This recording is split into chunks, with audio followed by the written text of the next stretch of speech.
रह लूंगा ससुराल में। आज मैं अपने घर में तुम्हारे बारे में सबको बता दूंगी। प्रेम प्लीज कल तुम मेरा हाथ मांगने आ जाना। ठीक है गीता, मैं आ तो जाऊंगा, पर कहीं ऐसा ना हो कि मैं तुम्हारा हाथ मांगने आऊं और वो लोग मेरा हाथ ही काट दे। कैसे बात कर रहे हो, पागल हो क्या? नहीं भैया, मुझे तो डर लगता है। एक तो तुम जॉइंट फैमिली में रहती हो, तुम्हारे घर में इतने सारे लोग हैं, कहीं पकड़ के मारने लगे तो मैं तो भाग भी नहीं पाऊंगा। कुछ भी बोलते हो। अरे तुम डरो मत, कुछ नहीं होगा। मैं कह रही हूँ ना, मैं बात करके रखूंगी पहले से। ठीक है गीता, मैं ट्राई करूंगा। ट्राई नहीं करना है, आना है पक्का एकदम। ओके ठीक है, आता हूँ। फिलहाल चलते हैं, वरना तुम्हें घर पहुंचने में देर हो जाएगी। मैं छोड़ दूं तुम्हें? नहीं, मैं चली जाऊंगी। साथ में किसी ने देख लिया तो दिक्कत हो जाएगी। गीता और प्रेम एक दूसरे से प्यार करते थे और वो यहाँ मॉल में मिलकर अपनी शादी की बात करने आए थे। गीता ऑटो से आई थी और वो मेन एग्जिट से निकल गई, पर प्रेम पार्किंग लॉट में चला गया। तभी वहां एक आदमी से टकरा गया। ओ सॉरी। What sorry? अंधे हो क्या? आके इतनी तेज टकरा गए और सॉरी बोल रहे हो? देख तो आप भी नहीं रहे थे, टकराए तो आप भी है, पर मैं तमीजदार इंसान हूँ इसलिए मैंने सॉरी बोल दिया। तुम कहना क्या चाहते हो कि मैं बदतमीज हूँ? यह संस्कार है तुम्हारे? ऐसे बड़ों से बात करते हो? मेरे तो संस्कार सही है इसीलिए सॉरी बोला, पर आपको तो वो भी समझ में नहीं आया। एक तो चोरी, ऊपर से सीना चोरी। इतनी जोर से धक्का मारा है तुमने तो सॉरी तो बोलोगे ही। एहसान किस बात का जता रहे हो? इस बात का कि आपने नहीं बोला। यही सिखाया है माँ बाप ने, बड़ों से बहस करना? अपने माँ बाप से भी ऐसे ही बहस करते हो? देखिए, माँ बाप के बारे में कुछ मत बोलना वरना मैं आपकी उम्र भूल जाऊंगा। धीरे धीरे असली रंग बाहर आ रहा है। क्या करेगा, क्या करेगा? मारेगा मुझे? अरे जाओ अंकल, क्यों दिमाग की हटा रहे हो? नहीं नहीं, बोलना क्या करेगा? Please stop it for God sake. Prem ये बोलकर जाने लगता है, पर वो आदमी आता है और प्रेम की कार के पास खड़ा हो जाता है। ये आप क्या कर रहे हैं? हटिए यहाँ से। ये मेरी कार है। Please don't do this. हटिए यहाँ से वरना मैं कुछ गलत कर बैठूंगा। अरे फिर वही कर रहा है, एक तो चोरी, ऊपर से सीना चोरी। मेरी कार को अपनी कार कह रहा है। प्रेम कुछ नहीं बोलता और अपनी चाबी का बटन दबाता है, जिससे वो गाड़ी अनलॉक हो जाती है। ये देखकर वो आदमी समझ जाता है कि ये सचमुच उसकी गाड़ी नहीं है। फिर वो सामने खड़ी गाड़ी के पास चला जाता है, जो दिखने में एग्जैक्टली सेम थी। यहाँ पर तो साफ साफ गलती आपकी थी ना, अब तो सॉरी बोल सकते थे। भाड़ में जाओ। शुक्र मनाओ कि मैं अच्छे घर का लड़का हूं, वरना मेरी जगह कोई और होता तो पता नहीं क्या करता आपको। ये बोलकर प्रेम अपनी कार लेकर वहां से चला जाता है और वो आदमी उस पर चिल्लाता रह जाता है। अब अगले दिन प्रेम अपने पिता संजय के साथ बन ठन कर गीता के घर पहुंचता है। गीता ने पहले ही अपने घर में प्रेम के बारे में बता दिया था, तो सब प्रेम का इंतजार कर रहे थे। नमस्ते। नमस्ते। नमस्ते अंकल, आइए मैं सबसे आपका परिचय कराती हूँ।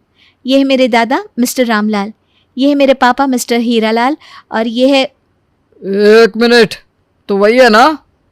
क्या हुआ पापा? यह लड़का बहुत बदतमीज है। प्रेम की किस्मत खराब थी क्योंकि गीता के पापा वही आदमी थे जो उसे मॉल की पार्किंग में मिले थे। आप? हाँ, तो तू पहचान गया ना? अब परिचय वरिचय की कोई जरूरत ही नहीं है, यह शादी नहीं हो सकती। क्यों पापा, आप ऐसे क्यों बोल रहे हो? इस लड़के से ही पूछ ले क्या बात है। अपनी बदतमीजी का किस्सा ये खुद ही सुनाएगा। प्रेम उन सबको पूरी बात बताता है और उनसे माफी मांगता है।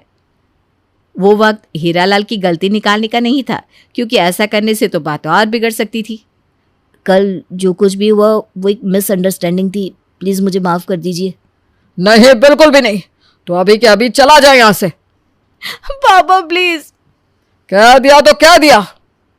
चलो बेटा, मैं तुम्हारे लिए यहाँ आया था, लेकिन मैं इससे ज्यादा बेइज्जती नहीं सह सकता।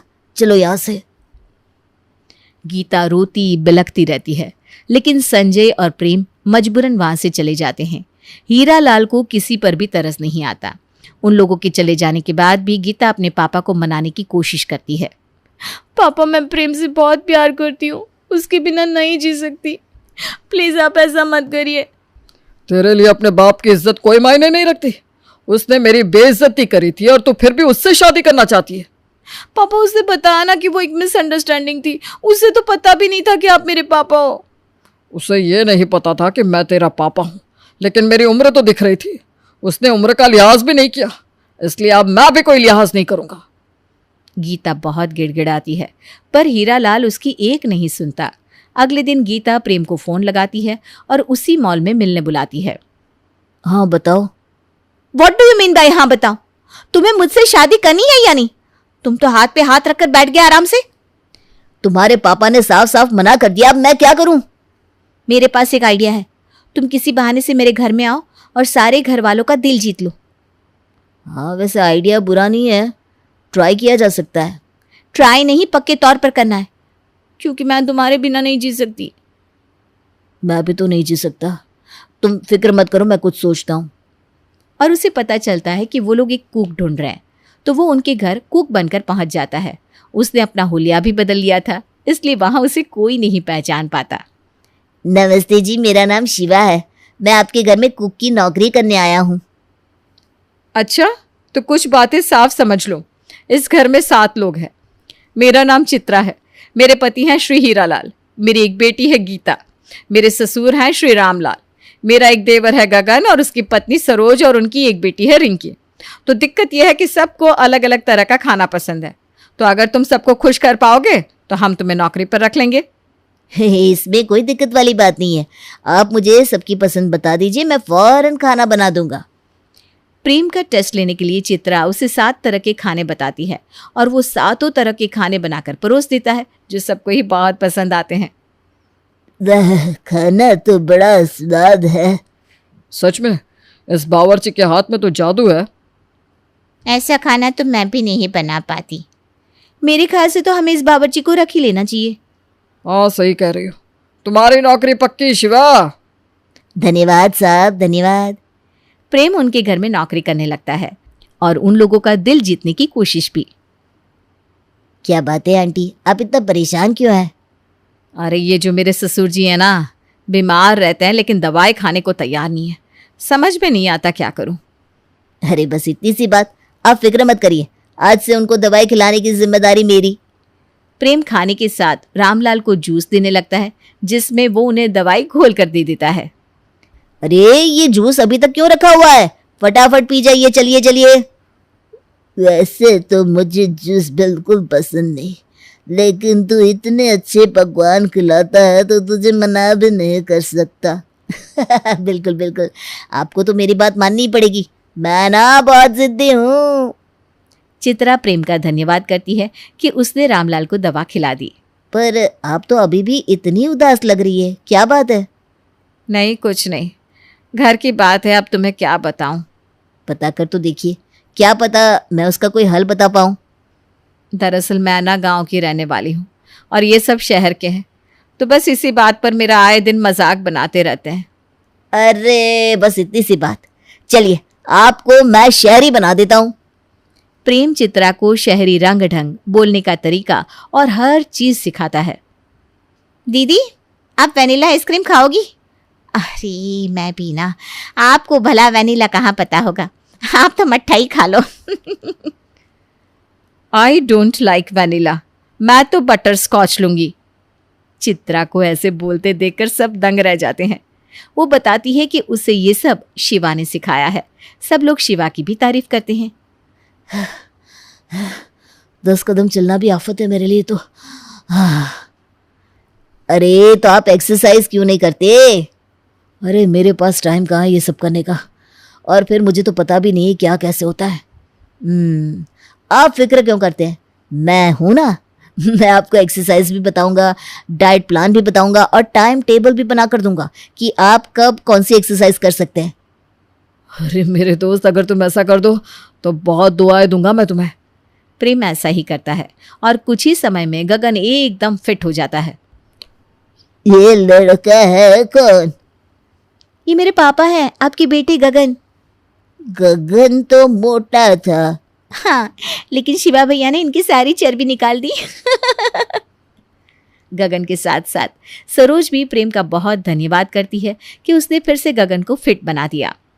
शिवा, मैं देख रही हूँ तुम सबकी मदद कर रहे हो, थोड़ी सी मदद मेरी भी कर दो। हाँ हाँ बताइए, आपको क्या मदद चाहिए?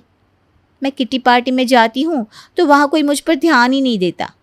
मैं वो नहीं हूँ ना, वो क्या कहते हैं, हाँ याद आया, कूल। बस इतनी सी बात आपको भी कूल बना देते हैं, चलिए। प्रेम उसे कुछ ऐसी चीजें सिखाता है जिससे वो किटी पार्टी में बाकी औरतों के सामने कूल बन सके, और ऐसा ही होता है। वो वापस आती है तो बहुत ज्यादा खुश होती है। क्या बात है, आज तो आप बहुत खुश हैं। अरे भला खुश क्यों ना हो, आज तो किटी पार्टी में मैं सेंटर ऑफ अट्रैक्शन बन गई थी। रीना, मीना, जमीला तो सब जल गई। मतलब शिवा की तरकीब काम कर गई? बिल्कुल, मजा ही आ गया। Thank you so much Shiva. गगन में प्रॉपर्टी को लेकर झगड़ा हो जाता है। हाँ तो ठीक है ना, मैं इतना ही गलत हूँ तो